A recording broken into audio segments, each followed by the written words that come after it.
Hi friends, வணக்கம் and welcome back to our channel Vanashram Recipes. இன்னைக்கு நம்ம வீடியோல என்ன பார்க்க போறோம் அப்படினா ரொம்ப டேஸ்டியான இந்த bread omelette எப்படி பண்றது அப்படிங்கறத தான் பார்க்க போறோம். வாங்க வீடியோக்குள்ள போலாம்.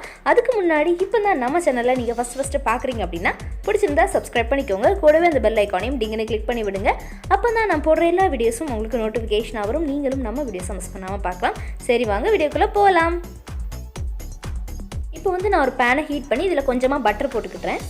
உங்களுக்கு வேணும்னா நீங்க நெய் கூட ஆட் பண்ணிக்கோங்க. இந்த பட்டர் வந்து நல்ல மெல்ட் ஆனதுக்கு அப்புறம் நம்ம வந்து இந்த பிரெட்டை போட்டுக்கலாம். இது முன்னாடியும் பின்னாடியும் நல்லா திருப்பி போட்டு நல்லா ரோஸ்ட் பண்ணி எடுத்துக்கலாம். அப்பதான் நம்மளோட பிரெட் ஆம்லெட் ரொம்ப டேஸ்டா இருக்கும். இது வந்து மார்னிங் பிரேக்ஃபாஸ்ட்க்கு சூப்பரா இருக்கும். அதே மாதிரி ஈவினிங் டீ டைம் ஸ்நாக்ஸ் கூட நீங்க எடுத்துக்கலாம். ரொம்ப நல்லா இருக்கும். கண்டிப்பா இத ட்ரை பண்ணி பாருங்க. இது வந்து நல்ல அந்த பட்டர்ல ஃபுல்லாவே அப்ளை ஆகுற அளவுல நல்லா திருப்பி போட்டுக்கோங்க. அப்படியே சுத்தி விடுங்க. அந்த மாதிரி ரொம்ப கலர் வந்து சேஞ்ச் ஆயிடாம ஓரளவு இது நல்ல கோல்டன் கலர்ல வந்தோனே நம்ம திருப்பி போட்டு எடுத்துக்கலாம். அந்த சைடுல வேணும்னா கொஞ்சமா நீங்க பட்டர் கூட தேய்ச்சி விட்டுக்கோங்க. அதுவும் ரொம்ப டேஸ்டா இருக்கும். நம்ம நார்மலா பிரெட்டை தனியா சாப்பிடுவோம். இல்லனா ஆம்லெட் போட்டு சாப்பிடுவோம். ஆனா இந்த பிரெட் ஆம்லெட்டையும் சேர்த்து பிரெட் ஆம்லெட்டா சாப்பிடும்போது ரொம்ப நல்லா இருக்கும். இந்த மாதிரி நம்ம வச்சிருக்க எல்லா பிரெட்டையும் நீங்க டோஸ்ட் பண்ணி நல்லா எடுத்து வச்சுக்கோங்க. நான் உங்களுக்கு அதனால தான் ஃபாஸ்ட் மோட்ல காமிக்கிறேன். நல்லா பட்டர் தடவி அப்படியே சூப்பரா ரெண்டு பக்கம் நல்ல கோல்டன் கலர்ல டோஸ்ட் பண்ணி எடுத்துக்கலாம் நம்மளோட பிரெட் எல்லாமே ரெடி ஆயிடுச்சு. இது இருக்கட்டும். நான் முட்டை உடைச்சு எடுத்துக்கிறேன். நான் 2 முட்டை உடைச்சு எடுத்துக்கிறேன். இதை வந்து நம்ம நல்லா பீட் பண்ணி விட்டுக்கலாம். நான் பீட் பண்ணி காமிக்கிறேன். இதை வந்து நீங்கள் நல்லா பீட் பண்ணணும். நுர வர அளவில் பீட் பண்ணணும். அப்போ தான் ரொம்ப நல்லாயிருக்கும், சாஃப்டாக இருக்கும். இப்போ வந்து நான் நல்லா பீட் பண்ணி எடுத்துக்கிட்டேன். இதில் வந்து நான் சின்னதாக வெங்காயம் கட் பண்ணி வச்சுருக்கேன். அதை போட்டுக்கிடுறேன். இந்த வெங்காயத்தோட டேஸ்ட் வந்து இன்னும் நல்லாயிருக்கும். இதில் வந்து பச்சை மிளகாய் போட்டுக்கலாம். நான் கொஞ்சம் கருவேப்பிலை போட்டுக்கிடுறேன். அதுக்கப்புறம் கொஞ்சம் கொத்தமல்லி இலைகள்.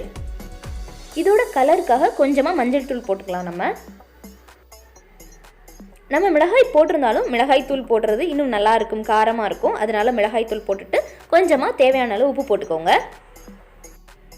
பார்த்துட்டு உப்பு போடுங்க, நிறைய போட்டுறாதீங்க. இப்போ இதில் வந்து மிளகு தூள் போட்டுக்கலாம்.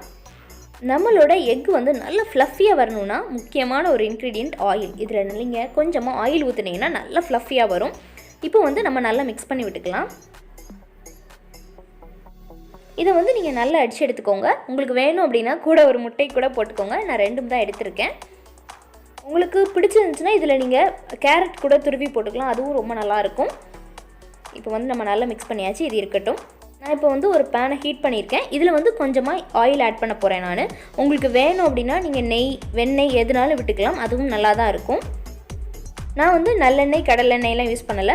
வந்து ரீஃபைண்ட் ஆயில் தான் யூஸ் பண்ணியிருக்கேன். அப்போ தான் கொஞ்சம் ஃப்ளேவர் ரொம்ப என்ஹான்ஸ்டாக இருக்காது அப்படிங்கிறதுக்காக. இந்த ஆயில் வந்து கொஞ்சமாக ஹீட் ஆகட்டும். வந்து நம்ம ஆம்லெட் ஊற்றிடலாம். இந்த மாதிரி ஊற்றிட்டு அந்த பேனை நல்லா ரொட்டேட் பண்ணுங்கள். அப்போ தான் வந்து உங்களுக்கு ஈவனாக குக் ஆகும். அதே மாதிரி அந்த சாஃப்ட் லேயராக இருக்கும். இப்போ வந்து இந்த மேலே ப்ரெட்டு வச்சுட்டு இந்த மாதிரி லேசாக திருப்பி போடுங்க. அப்போ தான் அந்த இன்னொரு சைடும் அந்த கலர் வரும். இல்லைன்னா பிளெயினாக இருக்கும். அதுக்காக தான். இப்போ வந்து அதே மாதிரி இன்னொரு ப்ரெட்டையும் வச்சுட்டு இந்த மாதிரி திருப்பி போட்டு பாருங்கள். அப்போ தான் அதே மாதிரி தான், அந்த கலருக்காக தான். இப்போ இந்த கார்னரை இப்படி திருப்பி அந்த கார்னரை அப்படி திருப்பி போட போகிறோம். அப்போ தான் நமக்கு பெர்ஃபெக்டாக வரும். இது இப்படி மேல் பக்கமாக போட்டுடுங்க. டக்குன்னு போடாதீங்க. அப்படி போட்டு கொஞ்சம் ப்ரெஷர் கொடுத்தீங்கன்னா தான் இது வந்து நல்லா பெர்ஃபெக்டாக நிற்கும். இதே மாதிரி இந்த சைட் கார்னர்ஸையும் நம்ம பண்ணிக்கலாம். இப்போ வந்து இதில் நீங்கள் லேசாக ஓரமாக கட் பண்ணி விட்டுட்டு நீங்கள் ஃபோல்ட் பண்ணிங்கன்னா உங்களுக்கு ஃபோல்ட் பண்ணுறதுக்கு கொஞ்சம் ஈஸியாக இருக்கும். அதனால் இந்த மாதிரி கட் பண்ணிவிட்டு நீங்கள் ஃபோல்ட் பண்ணிக்கோங்க. அதுக்கப்புறம் இந்த 2 ப்ரெட்டையும் அப்படி மேலே கொண்டு வரோம். இதை கட் பண்ணிவிட்டு திருப்புறேன். அவ்வளோதான், திருப்பியாச்சு. இப்போது இது இந்த சைடு அப்படி ஃபோல்ட் பண்ணி அந்த ப்ரெட்டை வந்து நான் டபுளாக ஃபோல்ட் பண்ணியிருக்கேன். நீங்கள் வந்து இந்த ப்ரெட்டை வந்து இந்த ட்ரையாங்கிள் ஷேப்பில் கூட நீங்கள் வச்சு செய்யலாம். நான் வந்து ஸ்கொயர்லேயே வச்சுட்டேன். அவ்வளோதான், நம்மளோட பிரெட் ஆம்லெட் சூப்பராக ரெடி ஆகிடுச்சு. இதை நீங்கள் அப்படியே ஒரு தடவை ஒரு திருப்பி கூட போட்டுக்கோங்க. பார்க்கவே ரொம்ப அழகாக இருக்குல்ல. டேஸ்ட் வந்து அட்டகாசங்க, ரொம்ப நல்லாயிருக்கும். நீங்கள் திருப்பி போட்டுட்டு அந்த சைடும் கொஞ்சம் குக் ஆகட்டும். அதுக்காக கொஞ்சம் டைம் கொடுங்க.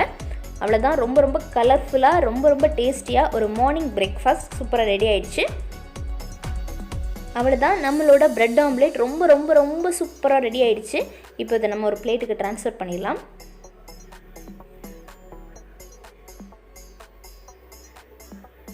நான் இதை க்ராஸாக கட் பண்ணி காமிக்கிறேன். அப்போ தான் உங்களுக்கு இன்னும் நல்லா தெரியும்னு நினைக்கிறேன். அதுக்காக தான் கிராஸாக கட் பண்ணிகிட்டு இருக்கேன். அவ்வளோதான், சூப்பராக கட் பண்ணியாச்சு. ரொம்ப நல்லா ரெடி ஆகிடுச்சு, பர்ஃபெக்டாக வந்திருக்குது. கண்டிப்பாக இந்த ரெசிபி உங்கள் வீட்டில் ட்ரை பண்ணி பாருங்கள். ட்ரை பண்ணி பார்த்துட்டு எப்படி இருந்துச்சு அப்படிங்கிறத எனக்கு காமெண்ட் பண்ணுங்கள். உங்களுக்கு இந்த வீடியோ ரொம்ப பிடிச்சிருக்கும் அப்படின்னு நினைக்கிறேன். பிடிச்சிருந்துச்சுன்னா லைக் பண்ணுங்கள், உங்கள் ஃப்ரெண்ட்ஸ் அண்ட் ரிலேட்டிவ்ஸோட ஷேர் பண்ணுங்கள்.